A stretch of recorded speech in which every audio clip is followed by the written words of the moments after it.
Indonesia telah mengalami transformasi yang luar biasa di berbagai sektor. Dimulai dari Sabang sampai Merauke, dari Miangas hingga Pulau Rote. Berbagai kemudahan saat ini telah kita rasakan. Semua ini tak lain dan tak bukan adalah bentuk komitmen nyata Presiden Joko Widodo untuk mewujudkan Indonesia yang lebih maju, merata, dan berkeadilan. Selanjutnya adalah tugas kita bersama sebagai generasi muda untuk menjaga dan melanjutkan apa yang telah dimulai. Hadirin, inilah Indonesia sentris. Biar nggak sendirian, saya juga minta dikawal Banser 2. Masa tadi Pak Ketua Umum PBNU dikawal, Pak Ketua GP Ansor dikawal, saya enggak. Presiden Joko Widodo menghadiri perayaan puncak hari lahir Gerakan Pemuda JP Ansor di Istora Senayan, Jakarta Pusat pada Senin 27 Mei 2024. Nah, gini kan.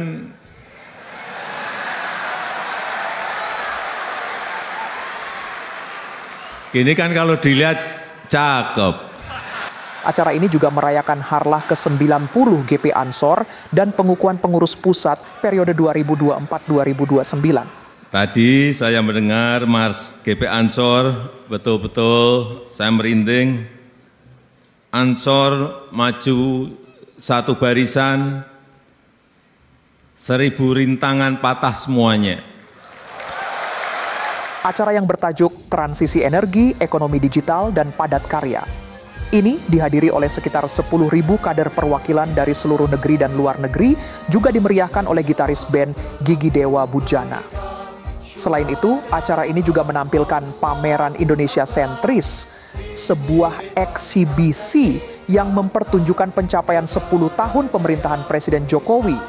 JP Ansor juga menyampaikan 4 langkah besar Ansor, yakni launching super apps, Ansor University, Ansor Hub, dan gedung Ansor masa depan. Ansor maju satu barisan, 1000 rintangan patah semua.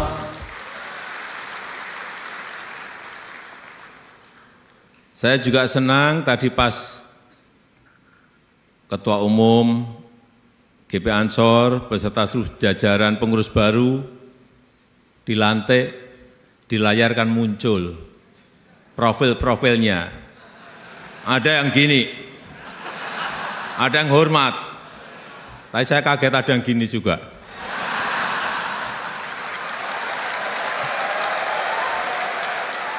Ada yang juga gini, saya nggak tahu ini apa artinya gini. Artinya GP Ansor memang kreatif-kreatif.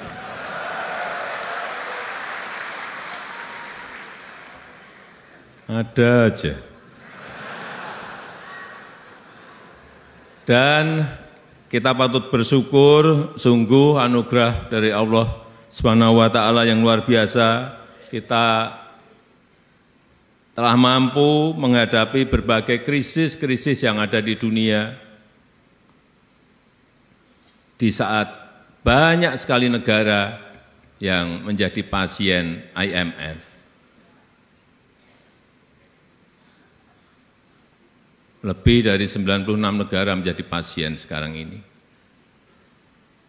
Dan kalau kita melihat di jajaran negara besar G20, selalu pertumbuhan ekonomi kita masuk ke 3 besar atau 5 besar.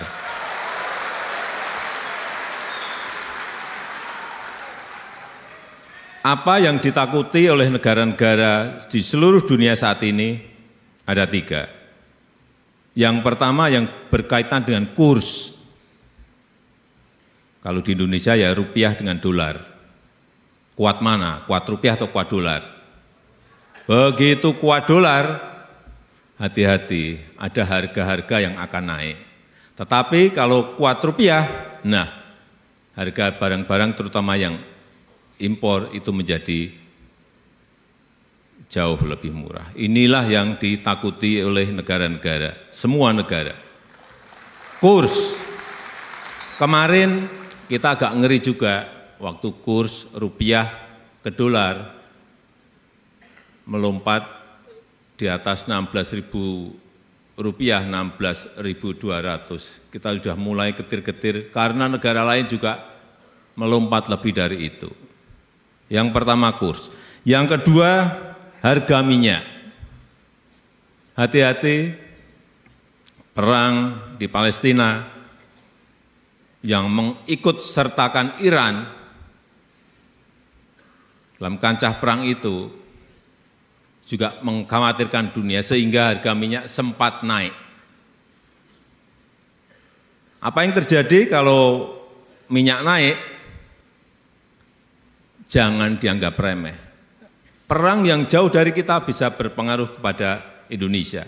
Kalau harga minyak naik karena produksi Iran turun, artinya apa?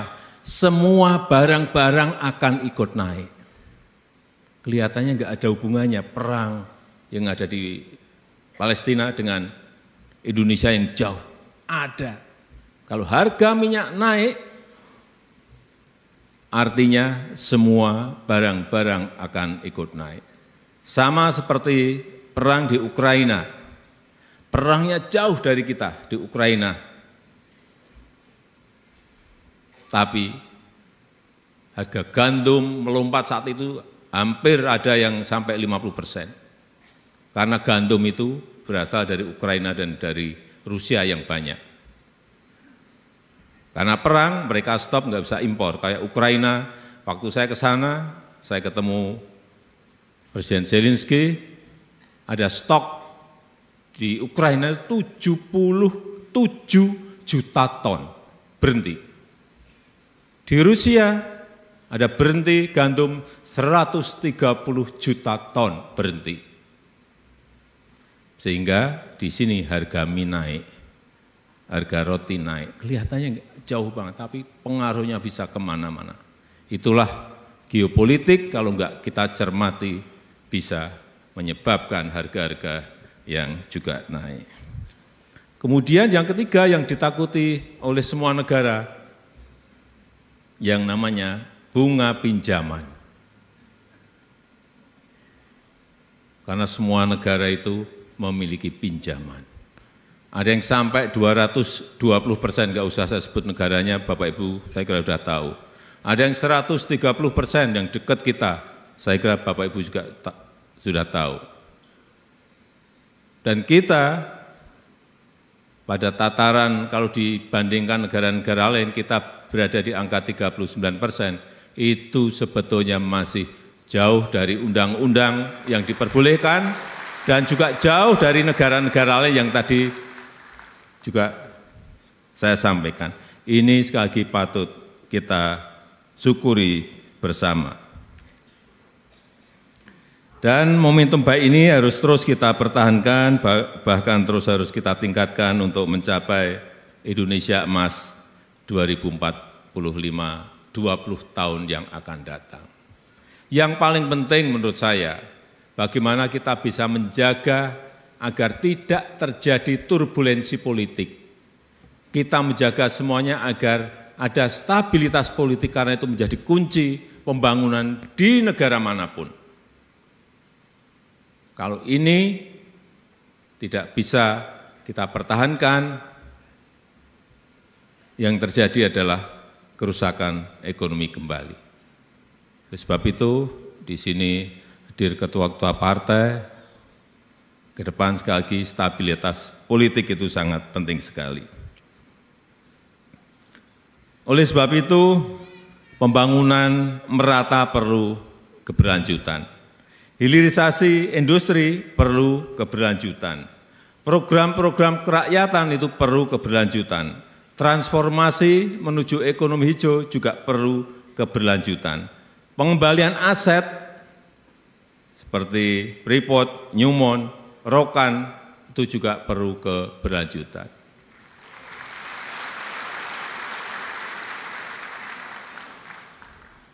Saya cerita sedikit mengenai Freeport. Karena dalam pengambil alihan Freeport menuju sekarang 51% dari semula 9% itu memerlukan waktu 3,5 tahun. dan kita bekerja diam-diam. Nggak ada yang tahu. Tahu-tahu kita ambil alih. Dan sebentar lagi, insya Allah dalam bulan-bulan depan ini, kita akan tambah lagi menjadi 10%, menjadi 61%. Dan kalau sudah 61%, perkiraan keuntungan yang ada di Freeport itu 70 sampai 80% itu kan masuk ke kas negara kita. Baik dalam bentuk royalti, BPH badan, BPH karyawan, dalam bentuk biaya ekspor, biaya keluar, semuanya kalau kita kumpulkan akan berada pada jumlah yang sangat besar. Dan sekali lagi, kalau kita berbicara Freeport, itu bukan milik Amerika lagi, tapi sudah menjadi milik negara kita Indonesia.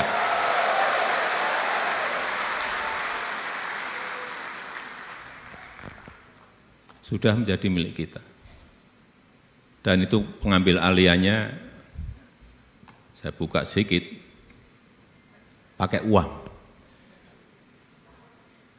Tidak pakai kekuatan, tapi pakai uang. Uangnya ngambilnya dari Amerika. Kita bayar ke Freeport. Dalam 4 tahun pasti akan sudah lunas. Insya Allah tahun ini sudah lunas.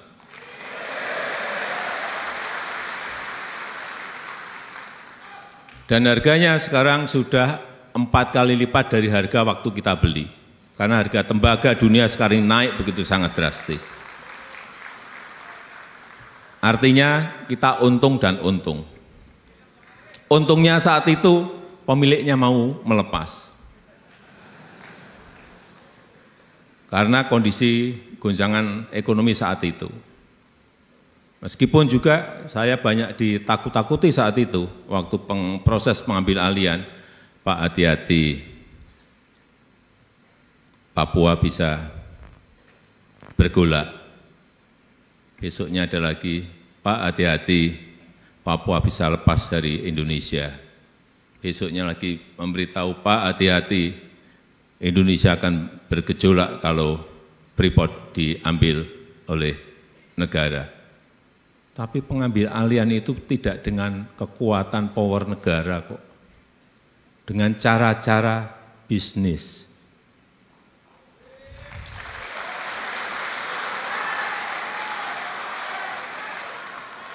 Tapi dapat. Begitu juga dengan Rokan. Rokan minggu ini saya akan cek lagi setelah kita ambil alih dari Chevron Amerika, sudah kita ambil alih 100%, saya mau cek. Apakah kita kelola sendiri itu lebih baik daripada dikelola oleh asing? Karena ada 2 kemungkinan, bisa lebih baik, bisa tidak lebih baik. Dan saya harapkan nanti minggu depan saya ke Rokan, moga-moga hasilnya lebih baik dari sebelumnya. Ada yang hafal Pancasila? Karena nanti 1 Juni, sebentar lagi akan menjadi hari lahir Pancasila. Ada yang hafal Pancasila? Tunjuk jari.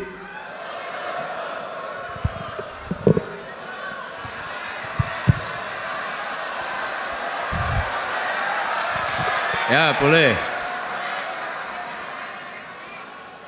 Iya, silakan.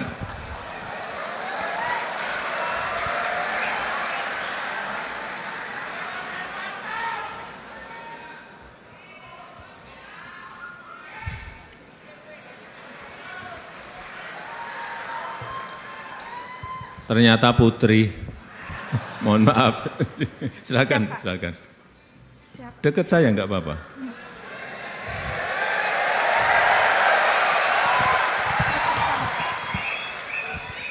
Dikenalkan nama? Suherlina dari Depok. Suherlina dari Depok, Basada. Suherlina, Pak. Mbak Suherlina dari? Depok, asal dari Gresik. Depok. Langsung, Pancasila 1. Bismillahirrahmanirrahim. Pancasila.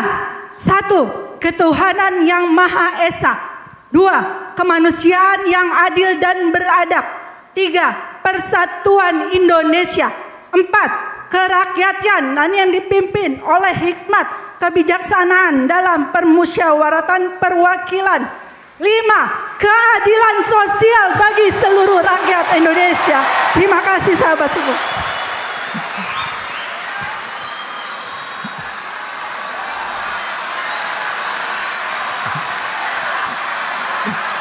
Karena penyampaiannya jelas dengan suara yang lantang, saya beri sepeda. Alhamdulillah.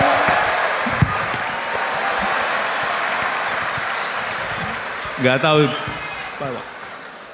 Oh, bawa. Silakan. Masya Allah, tabarakallah, Masya Allah. Yeah.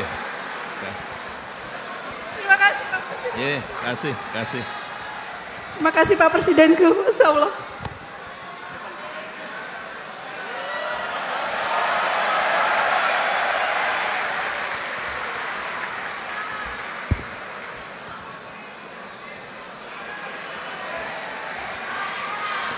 Terakhir, saya mengucapkan selamat bertugas, selamat bekerja kepada seluruh kepengurusan GP Ansor yang baru.